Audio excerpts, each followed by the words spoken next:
வணக்கம். இன்றைய செய்திக்காக தங்கம் தொலைக்காட்சி வலைதள செய்தி சேனலின் செய்தியாளர் ஈஸ்வரன்.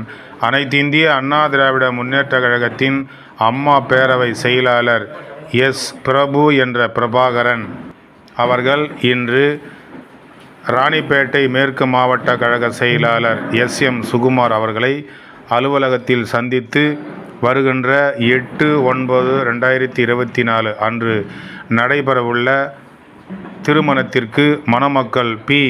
ராஜகுமாரன், ஜே. யுவஸ்ரீ இவர்களுடைய திருமண விழாவில் கலந்து கொண்டு மணமக்களை மனதார வாழ்த்த முதல் பத்திரிகையை மாவட்ட கழக செயலாளர் எஸ்.எம். சுகுமார் அவர்களுக்கு கொடுத்து வரவேற்ற போது எஸ். பிரபு என்ற பிரபாகரன் ஜெயந்தி இவர்கள் இல்ல திருமண விழாவிற்கு வருக என்று திருமண பத்திரிகை கொடுத்து வரவேற்றார். அவருடன் ஆற்காடு கிழக்கு ஒன்றிய அனைத்திந்திய அண்ணா திராவிட முன்னேற்றக் கழகத்தின் ஆற்காடு கிழக்கு ஒன்றிய செயலாளர் வளவனூர் அன்பழகன் உடனிருந்தார்.